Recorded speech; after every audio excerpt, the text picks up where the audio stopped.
ओरे मनवा तू तो बावरा है, तू ही जाने तू क्या सोचता है। जब हम लोग जमा हुआ करते थे तो बड़े मुरीद थे ये गायक के, और धीरे धीरे बड़े हुए तो फिर बहुत ज्यादा मुरीद हुए इन गायिका के जो सूफी और गजल में मेरे हिसाब से आज हिंदुस्तान के परम पे हैं। मैं मैडम कविता सेठ की बात कर रहा हूँ। कविता मैडम, बहुत बहुत आपका मुबारक हो, हमारे शो में आपने वक्त दिया, कुक स्पीक्स के लिए हमारे ऑडियंस को वक्त दिया। Thank you so much. Thank you, आपसे मुलाकात हुई, बहुत अच्छा लगा।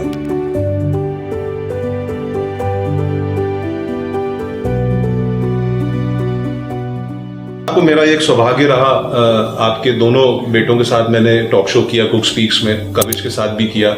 और कविश तो उस टाइम पे नूरी को लॉन्च कर रहा था। हाँ। और कनिष्क के साथ मेरा 2 बार रहा रायपुर में रहा, आपके साथ पहली बार है।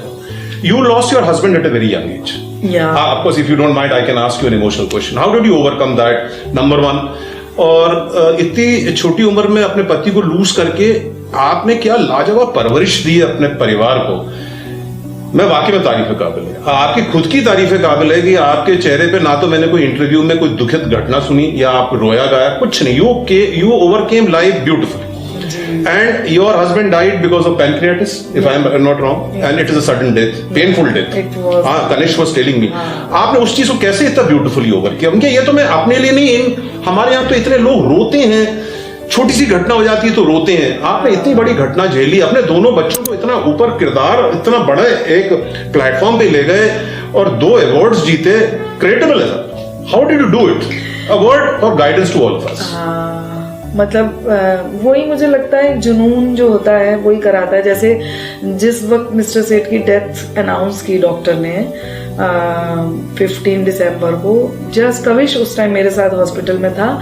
कनिष्क बहुत छोटा था तो कनिष्क की हिम्मत ही नहीं थी हॉस्पिटल आने की, तो मॉर्निंग 9:30 उन्होंने अनाउंस किया और आई वाज नॉर्मल, मतलब शॉक्ड तो थी। Were you prepared because of his pain or because of his illness? क्योंकि डॉक्टर ने रात में बोल दिया था कि मल्टी ऑर्गन फेलियर हो गए थे। वैसे हम लोग तैयार नहीं थे क्योंकि 48 आवर्स में सब कुछ खत्म हो गया जिंदगी में, ऐसा लग रहा था। बट हाँ, रात को उन्होंने बोल दिया था कि पता नहीं अब कितनी देर रहेगा, ऐसा। रात में मैं थोड़ा सा मेंटली प्रिपेयर हो गई थी, लेकिन जैसे ही उन्होंने अनाउंस किया फिनिश, तो मैंने बस कविश का हाथ पकड़ करके सिर्फ ये बोला था, मुझे अभी तक वो सीन ध्यान है कि जो भी डैडी ने मेरे लिए ड्रीम किया था मुझे वो पूरा करना है, चाहे कुछ भी हो जाए। क्या मतलब उस वक्त भी मुझे अपना करियर और ये चीज, उनकी डेथ अब हो गई, अब उसको नहीं चेंज कर सकते कुछ, और उसको भी अब मुझे बच्चों की परवरिश भी करनी है। तो वो तो कविश का हाथ पकड़ के मैंने ये चीज़ बोली थी, तो बोला ओके मॉम, मैं आपके साथ में हूँ, हम लोग साथ मिलके करेंगे जो भी करना है। तो वो बहुत चले, और इमीडिएट उसके बाद मेरा बैक टू बैक 15 को तो डेथ हुई, और वो दिसंबर का सीजन, आपको पता है इतने बैक टू बैक कॉन्सर्ट से मैंने एक कॉन्सर्ट कैंसिल नहीं किया। That was very challenging. Even मेरे पेरेंट्स बोल रहे थे कि तू ये इससे निकल जाएगी,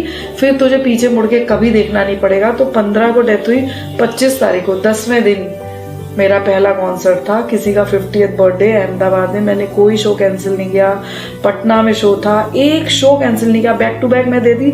बल्कि मैं हर जगह उनको फील कर रही थी कि वो मेरे साथ मौजूद हैं, क्योंकि उन्होंने मुझे ये तरीका सिखाया था कि जिंदगी रुकती नहीं है। क्या बात, कुछ भी हो जाए, बहुत अच्छा, बहुत अच्छा। आपको चलते जाना है, चाहे दुख हो चाहे सुख हो, क्योंकि कोई भी चला गया, थोड़ी देर रोते हो, आप ना खाना बंद करते हो, ना किसी से मिलना बंद करते हो, सब यादें रह जाती हैं, यादें रह जाती हैं। तो उनको लेके रोना क्यों? इसीलिए मैंने उनकी डेथ एनिवर्सरी बर्थडे पर पता नहीं ऊपर वाले ने कहाँ से वो ताकत दी कि मैंने कहा कि सेम डे उनकी बर्थडे पर और डेथ एनिवर्सरी पे हम लोग रोएंगे नहीं, उसको सेलिब्रेट करेंगे, क्योंकि वो कहते थे कि जिंदगी जिंदा दिली का नाम है और इसको सेलिब्रेट करो। क्या है, आए हो तो जाओगे ही जाओगे, ये तो है ही, करना ही होगा ही होगा, तो सेलिब्रेट करो। तो मैंने उनकी बर्थडे पर आनंदोत्सव के नाम से कॉन्सर्ट शुरू किया। Very nice, very nice. आनंदोत्सव सेलिब्रेशन ऑफ लाइफ, और निर्वाणा उनकी डेथ एनिवर्सरी पर कि मोक्ष ऑफ लाइफ, बहुत खूबसूरत, बहुत तो ये मैं करती हूँ। ये दोनों कॉन्सर्ट्स फ्री रहते हैं ऑडियंस के लिए, जिनको शौक है संगीत का। वो आए और संगीत में it's a transport. Tribute you have giving to your husband. Yes yes yes, एक और कोई तरीका नहीं नहीं है, है। और कोई तरीका नहीं, क्योंकि मैं जहां तक भी पहुंची हूँ ड्यू टू हिम, क्योंकि यदि घर से सपोर्ट नहीं मिलता तो मैं यहाँ तक बिल्कुल, नहीं बिल्कुल, पहुंच सकती बिल्कुल। थी। उन्होंने रात दिन एक अपना जॉब करते करते, मेरा काम सिर्फ गाना था, पीछे आपको पता ही है जी। कितना काम होता है। ही वॉज माई बैकबोन, और मैं उनके जाने के बाद ऐसा शैटर्ड हो गई थी कि मैं कैसे करूंगी, लेकिन पता नहीं वो एक ताकत बन गए मेरी और मैं जूझती चली गई। ताकत बने नहीं, ताकत बनाई आपने उनको ताकत बनाई। हाँ। और ये देखिए इतनी बड़ी चीज है, मैं जितनी लेडीज हैं हमारी कुक स्पीक्स में देख रही हैं, मैं दो चीजों का एक कंक्लूजन तो क्या एक कुछ सॉर्ट ऑफ कंक्लूजन निकाल सकता हूं कि औरत के लिए एजुकेशन और औरत के लिए प्रोफेशन कितना जरूरी है। बहुत बहुत। जो अपने हिंदुस्तान में कितने परिवारों में सबड्यूट किया जाता है या उनको पढ़ाया नहीं जाता बच्चों को, चाइल्ड मैरिजेस जो होती हैं जिसके लिए सरकार इतना विरोध कर रही है। देखिए कितना बड़ा उदाहरण है कि कविता सेठ के पास एक ऑल्टरनेट प्रोफेशन था, तो she could overcome such a big tragedy of her life, losing her husband when she may be about 40-42। I was just 41. देखिए 41 साल की उम्र में दो छोटे छोटे बच्चे, आज 2 फिल्मफेयर अवार्ड जीत चुकी हैं, दोनों बच्चे आज टॉप पे, कविश और कनिष्ठ। तो बहुत अच्छी, बहुत बढ़िया मैडम, एब्सोल्युटली मैडम, मुबारक हो आपको 2 फिल्मफेयर अवार्ड मिले। तो इन्होंने बड़ा अच्छा मजाक किया कि पूरा बनवास हो गया मेरा कुकरेजा जी। वर्ष 2010 में इनको वेकअप सिट के लिए फिल्मफेयर अवार्ड मिला था, एक तारा, और अब 2023 में इनको मिला है जुग जियो रंगी सारी। रंगी सारी। रंगी सारी के। How has been your journey, Kavita madam, for these years? बहुत ही इंटरेस्टिंग। मुझे लगता है कि जब कोई आप किसी एक जगह पे पहुंच जाते हो, वो यात्रा खत्म हो जाती है, तो मुझे लगता है वो जो यात्रा का मजा है that is more important rather than कि ये अचीव कर लिया, वो अचीव कर लिया, क्योंकि वो अचीव करने के बाद व्हाट्स नेक्स्ट एक ये आ जाता है, क्योंकि जिंदगी निरंतर चल रही है, तो उसके बाद नया क्या नया क्या। तो वो जो उसकी ऊहा-पोह है, निरंतर जूझते रहना कि अब इससे अच्छा करना है, इससे अच्छा करना है, और बेटर करना है, तो वो जो एक खुशी है, वो जो एक आनंद है उस जूझने में, तो वो ज्यादा मजा। ये तो आपके पैशन के बारे में बहुत बताता है। You are very passionate about your profession, about your singing. Yes yes, very passionate. मतलब सोते जागते उठते बैठते उसके अलावा और कुछ सूझता ही नहीं है। अगर आपकी इजाजत हो हमारे ऑडियंस के लिए एक एक लाइन दोनों गाने का गा दीजिए ना। ओके। पहला एक तारा, और जब ये अपन खत्म करेंगे तो रंगी, अच्छा, मजा आ जाएगा। एक एक लाइन जरूर।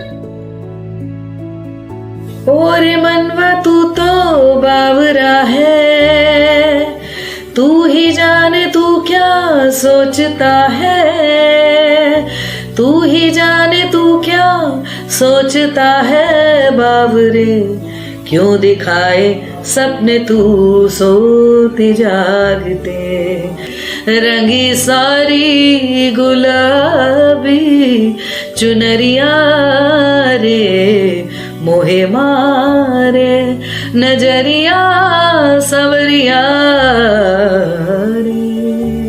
क्या बात है। Thank you so much Kavita ji, बहुत बहुत शुक्रिया, बहुत बहुत शुक्रिया। मुझे उम्मीद है आप सबको अच्छा लगेगा, और again special thanks to you.